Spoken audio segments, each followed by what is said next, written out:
Good morning, everyone. This is Father Nate, missionary priest in Italy. Thanks for joining us today, May 15th, on No Greater Delight, our podcast on Marian feasts and Marian meditations. Well, today, as always, we have a great number of feasts. We'll be going to Italy and also to France. So let's start off with France. They celebrate today Our Lady of France, and this devotion originates from 1860. Right, so we go to Le Puy in France, where there is a massive rock, they say probably of volcanic origin, that they call Rocher Cornelier, or Cornelius Rock. It towers about 2,500 feet above sea level. So on top of this, there's a huge pedestal. And on top of this is an enormous metal statue of the Blessed Virgin and Child, erected in 1860. It is, in fact, the second largest statue in the world, second only to the Statue of Liberty, which was also made in France. I assume that maybe refers to metal statues. I think the statue of Christ the Redeemer in Brazil is bigger. Nevertheless, it doesn't matter. It's a very big statue. It's approximately 55 feet high. It's Our Lady standing on a globe with a starry crown on her head and her feet crushing a serpent. In her right arm, is the child Jesus with his right hand raised in blessing over the entire countryside.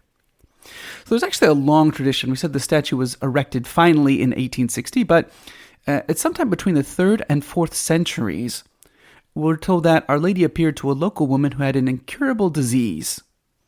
And she told her to climb Mount Cornel, where she would be cured by the simple act of sitting on a great stone. Right? And in fact, she did that, and she was cured. We're told that the Mother of God appeared a second time to this woman, telling her to contact the local bishop and letting him know that she wanted a church built on the hill. When the bishop climbed the hill himself, he found the ground and stones covered in deep snow, even though it was the middle of July. Right? There was a doe, a female deer, a female deer, all alone that walked gracefully through the snow, tracing the ground plan of the cathedral that the Queen of Heaven desired to have built. Sometime later, when the bishop visited the spot again that same summer, he was amazed to see flowering blooms that had taken the place of the thorn brush that had previously out in the chapel, or where the doe had traced the ground. Well, anyways, be that as it may, the bishop was convinced of these signs, and so he decided to have the chapel built right there. The project to build the statue was actually begun in 1847, with the desire to construct a religious monument to recognize the area of Puy-en-Velay. Right? So it was difficult. How do you decide which image to make? So they held a contest, and the winning image was chosen, right? 55 artists participated. The winning model was selected by the statue submitted by J. Bonacieux. Interestingly enough, donations for the construction came from all over France. The statue itself was cast from metal obtained by melting down 200 or more cannons donated by Napoleon III. These were cannons that the French had captured from the Russians at Sevastopol during the Crimean War, right? Very interesting. So, he had over 200 cannons to spare. So there, atop this majestic rock, the Blessed Virgin is honored under the title Our Lady of France. Right? We're told that all crusaders passed on this way as they were going to the Holy Land to try to rescue the holy places. There was scarcely a knight who did not go to bid farewell to Our Lady of Puy and to ask her to care for his dear ones should he not return. The town is also famous for being one of the main starting points on the pilgrimage route to Santiago de Compostela. Very beautiful. Well, we're going to go a little bit further in France to Notre-Dame-du-Port in Clermont-Ferrand in Puy-de-Dôme, Auvergne in France. Right? So it's a very interesting city. The city itself is on a plain in central France. It's because it's in central France, it's not on a major body of water. And yet for 1,000 years, Clermont's eastern district has been known as the Port. In the crypt of its Romanesque church of Our Lady of the Port, dating back to the 1100s, is an unusual black virgin. It's a polychromed walnut statue just under a foot high, which was carved in 1734. there's been a number of statues that have passed through that image, right? In fact, this statue from 734 is actually a copy of a statue from the 1200s, right? Which is said to have been a copy of an even earlier image, maybe like the 500s, or maybe even earlier, right? We don't really know what happened to the early statues. We're told that when the shrine itself was renovated in 1903, they found heads of the Virgin and Child dating to the thousands, right? In 1614, there was snow and bitter cold that enveloped the area from November to Easter. By May, there were still no buds or grass, so famine loomed. The leaders and priests conferred. They decided to bring out Our Lady of the Port and have a 4-hour-long procession. There were some 8,000 people who participated, and the very next day, the weather grew milder, and in the following days, truly beautiful. Right? To the joy of all, the harvests were excellent that summer and even more abundant the next year. Right? So the new bishop, Joachim d'Estaing, ordered an inquiry among the Tongue notables, after which he issued an ordinance declaring that the feast of Notre Dame de Port would take place on, yes, May 15th in the parish and then be observed as a day of rest. Right? The statue was crowned in 1875, and on May 15th, 1881, Pope Leo XII, it says here, declared the church a minor basilica. Now we're going to jump down to Italy, where they celebrate Madonna del Pozzo in San Salvatore Monferrato, Alessandria, Piedmont, Italy. That's Our Lady of the Well. This was an apparition to a Spanish soldier, Martino de Nava. This took place, you guessed it, March 15th, 1616. The poor Spanish soldier was in search of water among the hills of Monferrato.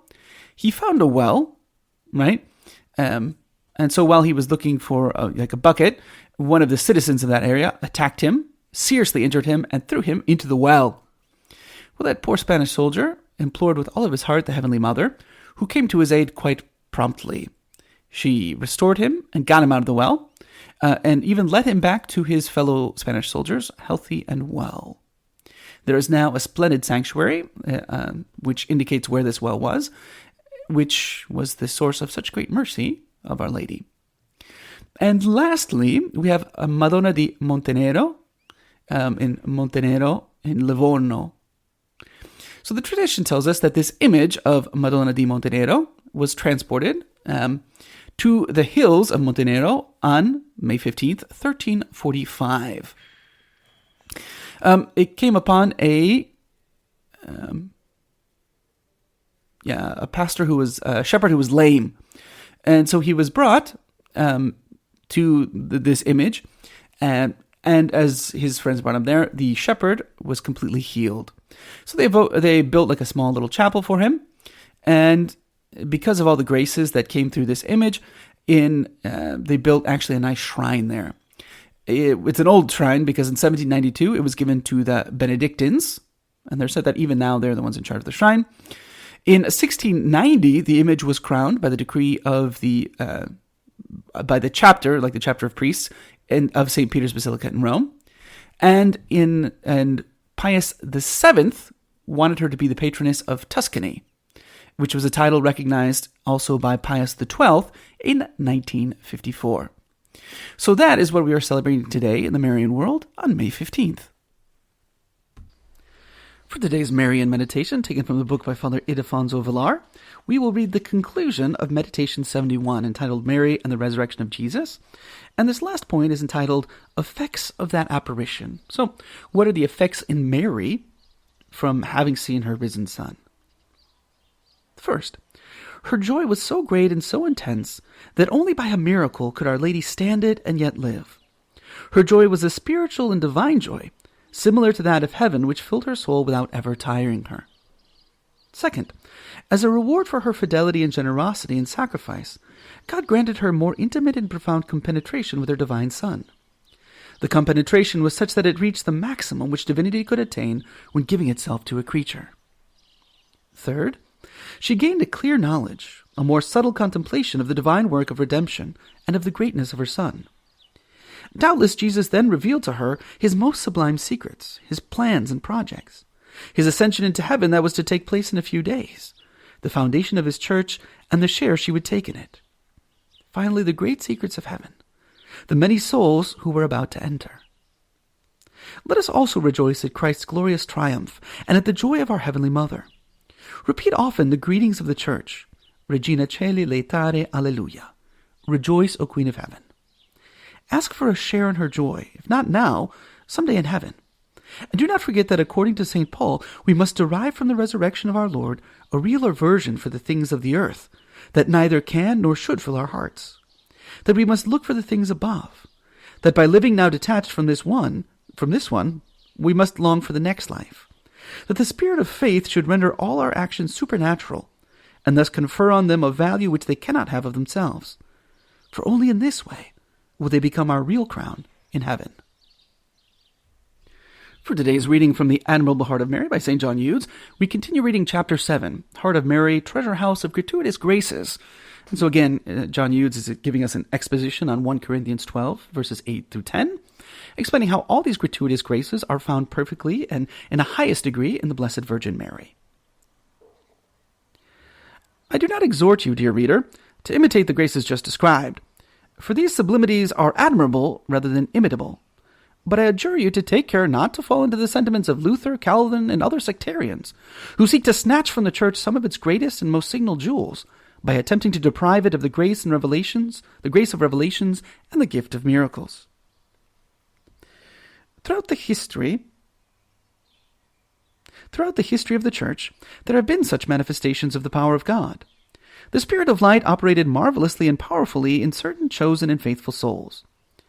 The spirit of darkness, who is the ape of God, tries to counterfeit these works in order to discount their value, making them seem to be like his own, full of falsehood and deceit. The world brings forth many more thorns than roses. Fool's gold is far more abundant than true ore. In the time of Ahab, king of Israel, the deceitful spirit spoke through more than 100 false prophets, where the Spirit of truth spoke only through the prophet Micaias. It is indeed with strong reason that St. John, the beloved disciple, cries out to us, "Believe not every spirit, but try the spirits, if they be of God." That's from 1 John, his first letter, chapter 4, verse 1. There are in this confused world persons too credulous, believing too easily, and there are others to whom belief is too hard. These two extremes are dangerous, and the wise will avoid both of them. To accept every revelation or supposed miracle is the mark of a weak, imprudent spirit. To reject every revelation is the mark of a rash, unreasoning spirit. Tell me, do sensible men destroy all currency because much of it is counterfeit? Satan has always had diviners and false prophets from the earliest days. But God also has his chosen mouthpieces, and he will always have them in fulfillment of his divine promise. I will pour out my spirit upon all flesh, and your sons and your daughters shall prophesy. Your old men shall dream dreams, and your young men shall have visions. That's from Joel chapter 2, verse 28.